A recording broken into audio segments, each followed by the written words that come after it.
retour sur Radio J avec Alex pour votre émission The Digital Theory. Je suis toujours avec mes chroniqueuses Chagal et Gabi. Et notre invitée du jour, elle nous vient tout droit de Shanghai, diplômée de l'université Paris-Dauphine. Après un stage à Shanghai, elle tombe amoureuse de la Chine et de son dynamisme et se promet de revenir. Elle part à Pékin en 2012 dans le cadre d'un projet avec Capgemini Consulting où elle est consultante.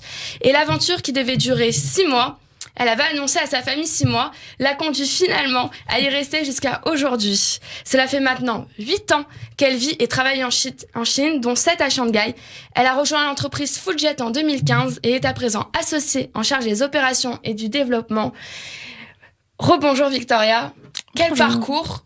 Rien que d'avoir lu la description, ça m'a essoufflée. Bah merci. Merci beaucoup. On va commencer par le début. Raconte-nous, qu'est-ce que Fulljet ? Alors, Fulljet, ça a démarré comme une agence de conseil. Donc moi, c'était ce que je faisais avant, dans mon autre vie chez Capgemini Consulting. Et puis on a très vite voulu avoir des services plus opérationnels. Donc on aidait en fait les marques, surtout dans la mode et le sport, à se positionner pour leur développement en Chine et pour leur market entry. Et puis finalement, on s'est rendu compte que ces marques-là, en plus du conseil, elles avaient besoin qu'on les accompagne. On les accompagne à vraiment le faire et à devenir performantes sur le marché. Donc on a ajouté des services opérationnels de distribution, puisque c'était notre cœur de métier. Et puis quand le online est devenu aussi gros, aussi fort dans une stratégie de développement de marque, on a ajouté nos services e-commerce et digital marketing. Et c'est ce qu'on fait aujourd'hui. Donc on est aujourd'hui complètement focusé là-dessus. Et donc, toutes ces marques viennent vous voir ou vous les démarchez, enfin vous répondez à des appels d'offres, je suppose qu'ils veulent au moment où ils veulent s'implanter. Les deux, du réseau, beaucoup de réseaux. Voilà. Et le processus d'une implantation en Asie, et plus particulièrement en Chine, si je suis une marque, comment ça se passe ? Alors c'est plus compliqué que des pays, on va dire occidentaux, d'aller aux États-Unis ou d'aller en Europe. D'abord, il y a beaucoup de démarches administratives. La Chine est assez fermée sur les autres pays du monde, donc il faut quand même avoir une entité chinoise, un compte en banque chinois. Et puis après, il y a des questions de produits. Donc quand vous êtes dans le produit, évidemment, si vous êtes dans le service, c'est un peu différent. Quand vous êtes dans le produit, il y a des enregistrements à faire. Donc ça, c'est aussi une partie un peu légale. Et puis enfin, il faut être prêt sur son offre. Parce que la Chine, c'est un marché où, même s'il y a 1,3 milliard, presque 400 millions de personnes, le consommateur chinois, il a choix. Et donc, pour choisir votre produit, il va falloir lui proposer quelque chose d'intéressant. Donc, il faut être prêt au niveau de ce qu'on veut lui proposer, mais il faut aussi avoir du budget. Parce que peu importe ce que les gens pensent ou disent, c'est un marché qui est très cher maintenant. Même en e-commerce, même en digital marketing, les plateformes sont chères et des campagnes marketing sont chères. Ce qu'on appelle, nous, les KOL, ce qu'on appelle ici les influenceurs, sont très, très chers, plus chers qu'en France. On est vraiment sur des prix plutôt du marché américain. Et donc, je suis une marque, je me suis implantée en Asie. Je sais que vous êtes spécialisé plus produits et pas services. Oui, on est plus produits. Et même mode, sport. On a beaucoup de marques de mode et de sport. On a un peu de marques d'accessoires, un peu de marques de cosmétiques. On essaye de se développer sur le lifestyle avec des marques premium. Et vous vous adressez donc aux consommateurs chinois pour des marques venues d'ailleurs. Voilà. Alors que souvent, on a produit en Chine pour s'adresser aux consommateurs occidentaux. Vous faites le schéma inverse d'il y a des années. Et donc, comment est le consommateur chinois aujourd'hui ? Et je suppose qu'il a évolué très vite. Il a évolué très vite. D'abord, il est extrêmement consommateur. C'est-à-dire qu'on est dans une société d'extra-consommation, ce qui n'est plus le cas en Europe. En Europe, on essaye d'avoir une consommation responsable. On n'en est pas du tout à ces sujets en Chine. Donc, on est sur un consommateur qui a du pouvoir d'achat, qui s'est enrichi très vite, et qui n'est pas loyal, c'est-à-dire qu'il va vraiment chercher la meilleure offre et le meilleur produit, mais il y a pas encore une culture de loyalty à une marque en particulier. On est vraiment sur le produit avant la marque. Et puis, on recherche de la nouveauté. On cherche de la nouveauté. On aime les marques internationales, même si les marchés des marques chinoises se développent énormément. Et j'ai vu des marques chinoises en France lors de mon séjour. Donc, j'ai trouvé ça intéressant. Comme non. Donc, il y a Icicle qui se développe beaucoup. Et il y a Xiaomi, évidemment. Dans la technologie, ça a démarré, mais même dans la mode, puisque Icicle, il y a pas mal de pubs que j'ai vues dans le métro, etc. C'est une marque chinoise, mais personne ne le sait. La marque chinoise, c'est Huawei qui me vient tout de suite. Oui, c'est pareil, technologie. Ouais. Huawei, Xiaomi, effectivement. C'est les choses les plus... Vivo. Et puis après, effectivement, c'est un consommateur qui a évolué parce qu'il est de plus en plus tourné vers l'extérieur. Donc d'abord, il étudie beaucoup à l'étranger sur la nouvelle génération. Donc comme vous parlez du digital, ce qu'on appelle nous les millennials, étudie beaucoup à l'étranger. Il est aussi, c'est le tourisme. Donc vous voyez bien le nombre de touristes chinois partout dans le monde. Et le coronavirus a justement provoqué une diminution du tourisme chinois. Donc il sort, il voyage, il se rend compte de ce qui se passe à l'extérieur, il s'intéresse et du coup il essaye d'évoluer aussi sa manière de vivre et sa manière de consommer à l'occidental. Voilà. Et donc comme on l'a dit depuis le début de l'émission et comme tout le monde le sait, si vous êtes situé ici, c'est pas un hasard, c'est qu'il y a le coronavirus qui est en Chine. Comment les entreprises chinoises et les entreprises étrangères en Chine vivent le coronavirus? Qu'est-ce qui se passe? Alors en fait, ça a démarré, c'est parti du jour au lendemain. C'est-à-dire qu'on n'avait pas d'infos. À partir du moment où on a eu des infos, les restrictions du gouvernement sont arrivées très très vite. Et le problème, c'est que l'économie et on va dire la baisse de dynamisme des entreprises, elle n'est pas venue vraiment à cause du corona en soi, mais à cause des restrictions qu'on a eues du gouvernement. Évidemment, quand on est une petite PME, quand on est un commerçant, un restaurateur, et c'est le cas de beaucoup d'expatriés ou d'étrangers qui vivent en Chine, c'est très difficile parce qu'aujourd'hui, la demande, on en reparlera, mais elle est beaucoup plus faible et l'offre a dû s'adapter. Alors, le nerf de la guerre dans des moments comme ça, c'est la trésorerie. Est-ce que vous allez avoir assez de trésorerie pour couvrir un premier trimestre? Parce qu'aujourd'hui, on sait, dans les chiffres qu'on a, que les prévisions sont mauvaises jusqu'à la fin mars. Pas dans tous les secteurs, mais dans 90% des secteurs. Jusqu'à la fin mars, ça va pas être bon. On va avoir encore quelques conséquences sur le début du deuxième trimestre. Puis ça redémarrera à partir de juin. Et sur le marché de l'économie chinoise en général, c'est quoi l'impact au moment T, aujourd'hui, jusqu'à aujourd'hui? En fait, il y a eu un impact de l'offre et de la demande. D'abord, ça a démarré par des gens en quarantaine. Des gens en quarantaine ou des gens qui s'imposaient eux-mêmes des quarantaines. C'est-à-dire qu'une ville comme Shanghai n'est pas imposée par le gouvernement. On peut sortir en théorie de chez soi. On n'est pas encouragé à le faire, mais on peut le faire. Donc, le fait que les gens s'imposent eux-mêmes des quarantaines, s'imposent à rester chez eux, mais qu'il y a aussi des quarantaines forcées, fait qu'on ne va pas dans les magasins, c'est sûr. Donc, on ne consomme plus, on n'achète plus, on ne voyage plus. Donc, avec toutes les restrictions des compagnies aériennes, pour le traveler chinois, c'est devenu très compliqué. Je le sais, puisque même si je suis pas chinoise, j'ai en fait vécu exactement la même chose qu'un citoyen chinois, puisque je suis une résidente chinoise, et le racisme asiatique dont Chagall parlait, je l'ai aussi vécu, puisque même si je suis pas asiatique, je viens de Chine, donc je suis un virus ambulant. D'ailleurs, nous, on t'a mis au milieu. Hein. Oui, j'ai vu. Ne vous inquiétez pas. On t'a pas exilé. Je suis partie il y a un petit moment, mais bon. Donc effectivement, la demande, elle a baissé, et puis donc l'offre, effectivement, elle a souffert de ça. Mais ce qui s'est passé aussi, c'est que il y a l'état d'esprit des Chinois qui a changé. C'est-à-dire que ils ont plus envie de lire en ce moment des nouvelles des marques. Ils ont pas envie de lire des choses futiles. On revient un peu à l'essentiel. On est sur le long terme. On est sur de l'information qui est liée à la santé. Qui est lié à son bien-être. Et puis donc, il y a eu des répercussions positives sur certaines industries, très peu, mais certaines. Donc, par exemple, le gaming, les gens s'ennuient, ils jouent. Donc, avant, sur les réseaux sociaux chinois, le premier post, on va dire, de vue était sur les news. Okay, en général, peu importe lesquels, et puis ensuite les communications entre les gens. Aujourd'hui, le premier poste de vue, c'est le gaming. Donc les gens jouent parce qu'ils s'ennuient. Aussi les apps liées à la santé et toutes les apps gouvernementales, et puis surtout les apps fitness, parce que les gens se rendent compte qu'ils peuvent pas rester chez eux à rien faire.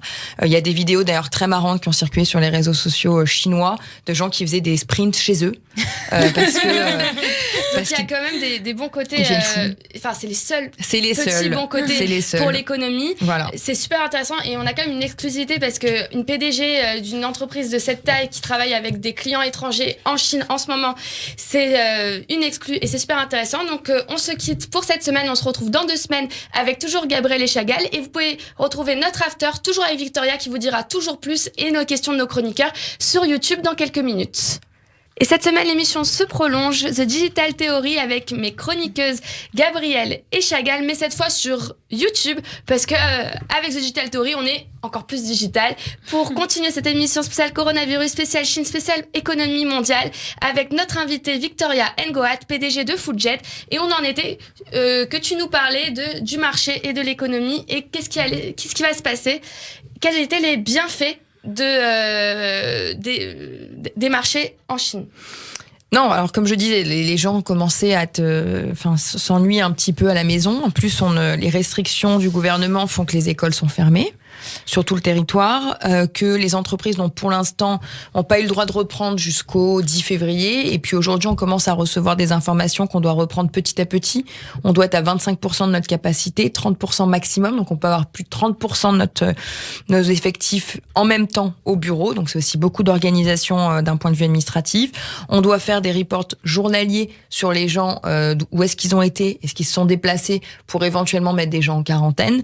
Donc en fait, les marques, elles ont aussi compris, parce que moi je travaille énormément avec les marques qui elles vendent des produits aux consommateurs chinois, donc au consommateur final. Elles ont compris, donc elles ont adapté leur contenu, elles postent moins.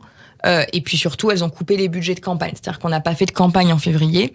On n'en fera pas en mars, en tout cas pas des grosses campagnes, parce toutes les marques sont un petit peu réticentes à parler de choses qui seraient considérées peut-être comme futiles, alors qu'à côté il y a des choses un peu graves qui se passent en Chine, mais aussi maintenant ailleurs. Et je crois que mes chroniqueuses avaient une question. Gabrielle, tu voulais poser une question. Ouais. Est-ce que les clients étrangers, du coup, ont peur, et est-ce qu'ils veulent se retirer du marché chinois ? Alors, les clients étrangers, ils ont peur, oui. Est-ce qu'ils veulent se retirer ? Non, c'est trop tôt. La Chine, c'est un marché qui est énorme. C'est le premier marché en croissance, évidemment, pas en PIB, mais en croissance, c'est le premier pays au monde. Donc aujourd'hui, non, on comprend que ça va reprendre et que ça peut reprendre encore plus gros. C'est ce que aussi certaines tendances disent. Moi, mes clients, ils sont peut-être plus inquiets des conséquences sur l'Europe et peut-être les États-Unis, plutôt que sur la Chine elle-même. Après, on voit que ça reprend. On voit qu'il y a des choses qui reprennent. On voit que le trafic sur les plateformes reprend parce qu'il y a une baisse des restrictions et il y a aussi une meilleure maîtrise du virus en Chine. Il y a de moins en moins de cas en augmentation journalier. Il y a de moins en moins de morts, évidemment. Et donc, tout ça donne des raisons aux marques, mais aussi aux consommateurs de commencer à reprendre confiance et reprendre un peu de souffle par rapport aux dernières semaines qui ont été éprouvantes. D'accord. Et donc, comme tu l'as dit, le marché chinois, il influence aussi le marché européen et le marché américain. Oui. Moi, en tant que commerçante, je vois qu'il y a un vrai changement parce que les gens ne voyagent plus, donc j'ai pas de touristes, beaucoup moins. Et donc, ça a un vrai impact. Qu'est-ce que t'en penses ? Qu'est-ce que tu sais de ça ? Toutes les manières sur les touristes chinois, c'est forcé parce que de toutes les manières, il y a je ne sais combien de pays qui ont fermé leurs frontières. Je l'ai vécu moi-même quand j'ai dû à un moment donné aller quelque part. D'accord ? Et évidemment, il y avait la France qui est mon pays, qui m'aurait toujours accueilli, mais c'était pas forcément la meilleure solution pour moi de rentrer en France. Donc c'est forcé que pour les touristes chinois, le fait que les frontières soient fermées pour les citoyens chinois et le fait que les compagnies aériennes arrêtent de desservir la Chine ou arrêtent d'accueillir les avions, forcément, ça va faire une baisse du tourisme chinois. Après, sur le tourisme mondial, je sais pas, je le vois moins. Ce qui est vrai, par contre, c'est que le tourisme non chinois venant en Chine, c'est sûr que là, il est à zéro. Parce que de toutes les manières, le gouvernement chinois ne l'encourage pas du tout. Parce qu'ils n'ont pas envie de gérer ça. Ils préféreraient garder des cas chinois de leurs citoyens. Ce qui serait compliqué pour eux, c'est de commencer à avoir des cas étrangers sur le territoire. Oui, c'est sûr. De ce que je comprends, on dirait que en fait, le virus a bloqué un peu l'économie mondiale, mais que la Chine a la trésorerie ou la puissance d'attendre pour reprendre, mais que le plus grand impact à long terme va être finalement sur les marchés étrangers parce que la Chine est bloquée actuellement. Voilà, c'est possible. De toutes les manières, là, depuis qu'il y a eu les annonces en Italie, on voit que les bourses européennes ont chuté, ce qui n'était pas le cas. C'est-à-dire que le coronavirus, il y a 3 semaines, a eu un impact sur les bourses, mais de quelques pourcents. Là, aujourd'hui, il y a un affolement des marchés qui fait qu'on parle limite d'une crise similaire à celle de 73, des chocs pétroliers. On n'en est pas là, mais on n'en est pas très loin. Mais on n'en est pas très loin, encore une fois, pas en Chine. Parce que la Chine, finalement, va mieux et commence à voir un peu le bout du tunnel. Okay. En fait, ça part de Chine, mais la Chine est trop puissante pour s'effondrer. Et c'est peut-être les autres économies qui vont s'effondrer. Tout est fait en Chine. la Chine, c'est l'usine du monde. Donc, au-delà même du consommateur chinois qui voyage plus, au-delà même de tout ça, il y a le problème de la supply. C'est-à-dire que les entreprises, les marques ne reçoivent plus les produits qu'elles fabriquent. Et là, je parle pas du consommateur final qui commande une télé ou un ordinateur. Je parle des productions. Les productions automobiles, les productions technologiques, mais les productions aussi dans la mode. Oui, il y a eu aussi un cas on a vu que Apple a vraiment eu un problème avec ça. Oui. Parce qu'au contraire, ils avaient plus assez de demandes.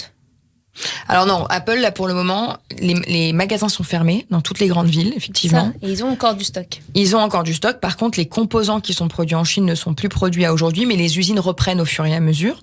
Moi, j'ai mon mari qui est dans le contrôle qualité, donc qui est au plus près de la production, puisqu'on contrôle après production. Ça reprend doucement, mais ça reprend. Mais effectivement, on a pris du retard. C'est-à-dire que les usines ont pris 1 mois de retard dans les productions, parce qu'en plus, problème de calendrier, le coronavirus est arrivé en plein milieu du Nouvel An chinois, où déjà toute l'activité est ralentie. Est censée reprendre, mais ralentie. Et on a enchaîné avec le coronavirus. Et quelle va être... Tu nous dis que ça reprend. Est-ce qu'il y a une technique? Vous avez déjà préparé votre stratégie pour la reprise? Qu'est-ce qui va se passer? Est-ce que ça va aller très vite? Est-ce que vous allez reprendre normalement ou... Alors en fait, nous, notre activité, elle est très liée aux activités des plateformes, notamment les plateformes de Tmall qui appartiennent à Alibaba ou de JD qui appartient à Tencent. Donc en fait, nous, on se cale beaucoup sur leur calendrier. C'est-à-dire qu'on est en contact avec eux au quotidien et on attend de voir quand est-ce que eux vont reprendre les campagnes et ils vont commencer, eux, à nous redonner du trafic sur la plateforme. Donc là, la prochaine grosse campagne, c'est ce qu'on appelle le Women's Day. Donc c'est la journée de la femme, on va dire. Donc c'est 3 jours de shopping festival sur les plateformes. Et nous, pour l'instant, on a calé nos campagnes marketing là-dessus pour essayer de booster ça. Donc il y aura une campagne pour... Il y aura une campagne. Il y a une campagne qui va... On a déjà fait une pour une marque de sport qu'on a, c'était une campagne qui était tu es chez toi, tu ne fais rien, bouge-toi et essaye de te maintenir un peu en forme. Donc ça, on a pu le faire avec notre marque de sport. Par contre, sur les marques de mode, on a une marque, par exemple, qui fait beaucoup de manteaux, qui est bien positionnée sur les vestes et les manteaux. Les gens ne sortent pas de chez eux, ils n'achètent pas de manteaux. Alors, c'est évident. C'est sûr. Et tout ce qui est exportation, tu nous dis que les usines reprennent. Est-ce qu'ils vont reprendre au même rythme ou est-ce qu'ils vont surengager de la main-d'œuvre pour pouvoir produire beaucoup plus rapidement et rattraper leur retard? Le problème, c'est les restrictions. C'est-à-dire qu'aujourd'hui, tout ce qui va être logistique et tout ce qui va être production, ils ont encore des gens qui sont coincés dans leur ce qu'on appelle la hometown, donc de là où ils viennent, et parce que les gens étaient rentrés pour le Nouvel An chinois, encore une fois, problème de calendrier. Et il y a des villes en quarantaine, mais des quarantaines imposées du gouvernement. Après, nous, on est beaucoup dans le e-commerce. On est presque plus sur la distribution physique. On est même plus sur la distribution physique. Et on essaye de profiter du fait que les gens ne se déplacent plus physiquement et achètent en ligne. Mais encore une fois, je reviens sur l'état d'esprit. Ils n'ont pas le cœur à la fête, quoi. Voilà, ils l'avaient pas. Voilà, ils l'avaient pas parce qu'on voit que le trafic était bas. C'était pas qu'une question de conversion. Ça reprend. Là, ça reprend vraiment. On le voit avec Nike, on le voit avec toutes les grandes marques, même les marques de luxe. Ça reprend un petit peu en ligne. Ton mari travaille dans le contrôle qualité. Tu nous as dit, est-ce qu'actuellement c'est vraiment bloqué ou il y a des conteneurs qui passent à l'étranger? Les conteneurs, je sais pas. Par contre, la production a repris, effectivement. Donc, l'activité au niveau de la production, du contrôle qualité a repris. Sur les containers, je suis pas certaine parce que de ce que je comprends, il y a des restrictions à des ports. Donc, beaucoup de ports ont fermé aussi l'entrée des marchandises. Voilà. Merci Victoria, ça a été une exclusivité. Maintenant, on va revenir sur un sujet peut-être plus gai, en tout cas moins d'actualité, plus quotidien pour toi. Tu nous as parlé donc de la Chine. Je sais que tu as commencé Fulljet en 2012, 2015. En 2015 Fulljet. En 2015, je crois que vous étiez 2. Non, on était une toute petite dizaine. Voilà, et vous êtes aujourd'hui? On est presque 100. Donc c'est une vraie réussite, une vraie success story. Donc t'es parti en Chine, on parle de la Chine comme comme l'Eldorado du business. Est-ce que c'est encore le cas avec la concurrence d'autres pays où la main-d'œuvre est encore moins chère? Alors, moi, je suis dans le système inverse, c'est-à-dire où tu t'adresses au consommateur. Moi, je m'adresse au consommateur chinois qui est un des plus dépensiers et surtout qui est un consommateur qui est le consommateur le plus puissant en ligne. C'est-à-dire que c'est la pénétration e-commerce en Chine est la première mondiale, plus grosse que les États-Unis. Les États-Unis sont numéro 2. Donc moi, je m'adresse à ce marché-là qui explose et qui ne montre aucun signe de faiblesse, sauf cas extrêmes comme le coronavirus. Mais par contre, sur la production, effectivement, il y a de la concurrence sur les prix, mais en qualité, la Chine reste le meilleur rapport qualité-prix. Okay. Oui, et puis même les marques premium et même d'entrée de luxe, je dévoilerai pas de nom, produisent beaucoup en Chine. Je le dis souvent à mes amis quand ils me disent « Ah, mais c'est chinois », je dis « Ah oui, mais en Chine, il y a plusieurs types d'usines. Si vous saviez tout ce qu'on croit très cher qui est produit aussi en Chine, mais dans des usines à des un peu plus chères et de voilà, gamme, de très bonne qualité. Très bonne qualité. C'est même parfois un marché de production trop cher pour certaines marques, parce qu'aussi qui imposent des minimums à quantité qui sont trop importantes. Donc effectivement. Et puis au-delà de ça, les marques chinoises aujourd'hui sont de plus en plus puissantes, produisent ont une offre de plus en plus intéressante, avec des super designers, avec un super package marketing. Et voilà, et on verra ces marques arriver, j'en suis sûre. Je vous ai parlé d'Icicle. Il y a pas qu'elle, il y a tout le groupe IT qui est aussi à moitié hongkongais.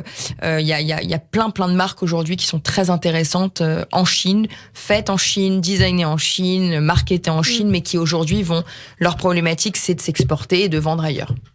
Donc, tu nous parles de différentes marques. On t'a en exclusivité, donc on va continuer à abuser. Est-ce que tu peux nous parler de certaines des marques que tu représentes ?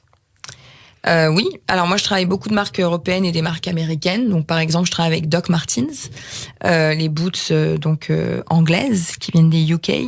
Donc ça c'est une marque avec qui on travaille depuis très longtemps, avec qui ça se passe très bien. Et on a démarré avec eux sur toute leur stratégie. Donc on aura fait un projet de conseil. Et puis aujourd'hui, on est sur l'accompagnement de leurs opérations e-commerce. Donc on les aide à vendre sur Tmall et on les aide à faire toute leur communication digitale pour évidemment leur image de marque, mais aussi pour être sûr de rediriger du trafic sur leur magasin et de faire des ventes. Et aujourd'hui, Doc Martens, quand on a démarré, vous savez, sur les plateformes comme Tmall, on est sur certaines catégories. Donc, on est sur la catégorie de chaussures femmes, même si on vend de la chaussure homme. Et donc, il y a des positionnements. Donc, on a démarré, comme on a démarré à 0 vente, puisqu'on a ouvert un magasin. On a démarré à position 400.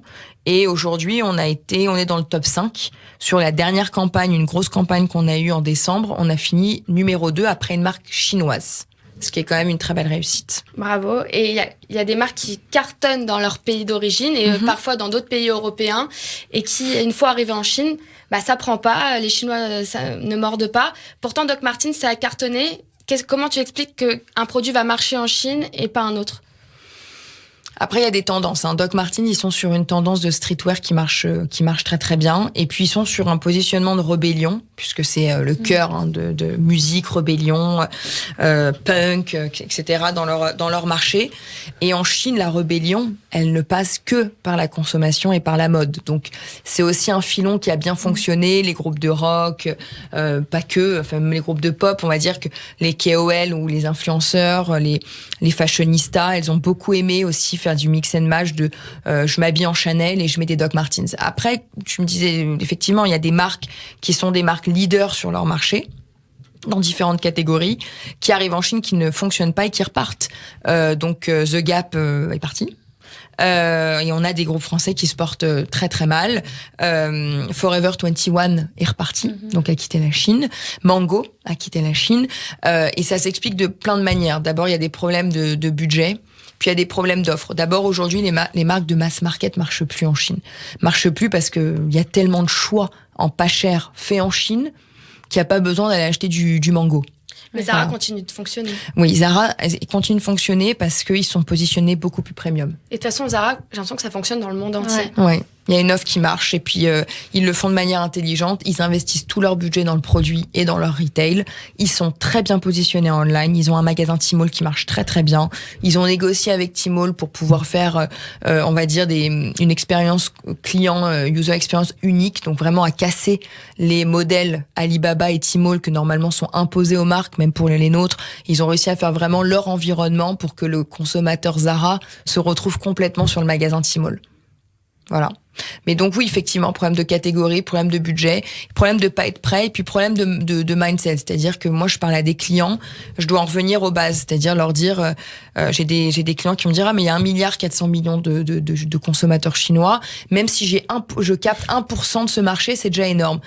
Oui, mais capter 1% de ce marché, ça coûte très cher. Il y a beaucoup d'offres sur toutes les catégories. Vous allez sur Tmall, il y a 500 marques par catégorie au minimum. Puis après, il y a Taobao, qui est un peu l'équivalent de eBay, donc c'est un peu plus C2C, mais ça appartient aussi à Alibaba. Puis après, il y a Pinduoduo, qui est une autre plateforme pour les entrées de gamme. Et voilà. Et puis il y a les marchés. Donc le marché chinois est inondé de produits. Donc avoir un nom dans son pays ne garantit pas une réussite en Chine. Pas du tout. Et vous êtes là pour les accompagner, pour leur dire aussi c'est leur produit, il a une chance de s'acclimater et de marcher. Le produit et la marque. Aujourd'hui, le consommateur chinois, il cherche du premium, il cherche quelque chose de prestigieux, il cherche quelque chose qui va le mettre en valeur. Si c'est pour acheter pas cher, ça l'intéresse pas. Si c'est pour acheter un produit qui n'a pas d'histoire ou une marque qui n'a pas de contenu, ça ne l'intéresse pas. Et pour finir, est-ce que tu as une petite marque là que tu penses qui commence et qui va avoir une belle réussite en Chine? Alors peut-être pas française en tête, mais alors il y a une marque qui s'appelle Everlane aux États-Unis qui est sur de la mode green, très fashion. Donc en style, ça ressemble à COS, mais c'est beaucoup plus dans la sustainability, dans le green, etc., etc. Il commence en cross-border, donc le cross-border, ça permet d'envoyer depuis son pays d'origine, etc. On n'importe pas vraiment, et ça commence déjà à cartonner. Et on l'avait vu parce que malgré tout, même si on n'est pas encore sur ces problématiques de consommation responsable, l'environnement, par contre, donc c'est pas forcément dans je consomme moins, mais je consomme mieux, ça démarre en Chine. Et tout ce qui démarre en Chine démarre très vite. C'est des précurseurs dans tout ce qui va arriver plus tard. Voilà. Parce que ça va finir par arriver. Toutes les manières, pour être tout à fait honnête, les marques américaines sont beaucoup mieux équipées pour le marché chinois que les marques européennes. Elles ont plus de budget, elles ont la mentalité qui va avec, elles ont les produits, elles ont les capacités de production, et elles y vont. Quand moi je parle à mes clients américains, ça va beaucoup plus vite. Mais quand il y a des problèmes diplomatiques entre les deux pays, ça donne quoi sur le marché? Ça donne des marques qui retardent leur arrivée. Donc là, moi, je parlais avec une marque qui nous avait choisi comme leur partenaire. Et puis aujourd'hui, le CEO, qui est aussi le fondateur, donc marque un peu familiale, est assez frileux parce que effectivement, ce qui se passe la trade war qui se passe entre la Chine et les États-Unis leur fait peur. À part ça, les marques qui sont déjà sur place, elles vont utiliser le filon jusqu'au bout. Nike a peur, mais a pas peur forcément de se faire sortir. Elle a peur de se faire dépasser par les marques chinoises parce que le patriotisme va faire qu'on va aller sur une marque comme Anta, qui est la première marque de sport chinoise, mais qui n'est qu'en Chine, qui n'est absolument pas connue ailleurs. Voilà, leur peur, c'est que les marques chinoises surpassent les marques étrangères. D'accord. Okay. Mais il y a aussi beaucoup de consommateurs, par exemple en France, qui m'ont dit qu'ils avaient peur de consommer chinois pour le technologique. Pour des raisons plus ou moins d'espionnage, etc. C'est fondé ou c'est complètement de la parano? Je suis pas du tout dans ce secteur de la technologie. Je pense que c'est ni blanc ni noir. Par contre, je pense que les États-Unis sont pas blancs non plus. Ouais. Donc voilà, je pense qu'à ce niveau-là, égalité, balle au centre. On est impressionné par ton entreprise, par les marques que tu représentes, par tout le travail qui a été fait depuis des années où tu es en Chine. Merci de toutes ces exclusivités parce que on a vraiment quelqu'un qui nous a raconté au-delà de la télévision, au-delà de la presse, au-delà de ce qui se trouve sur les réseaux sociaux. Et tu as dû voir nos émissions. On demande toujours à notre entrepreneur de donner un conseil à tous ceux qui veulent entreprendre. Quel serait ton petit conseil ? Mon petit conseil, plutôt par rapport à la Chine ou on va dire d'être tourné vers l'étranger, je dirais que faut tout réapprendre, faut venir sans a priori, sans idées reçues et se dire que dans un nouveau marché, on a tout à apprendre et il faut écouter des gens qui ont l'expertise. Merci beaucoup Victoria, merci Gabriel, merci Chagall et on se retrouve dans 2 semaines sur 94.8 pour The Digital Theory. Merci beaucoup. Merci beaucoup. Merci beaucoup, c'était super.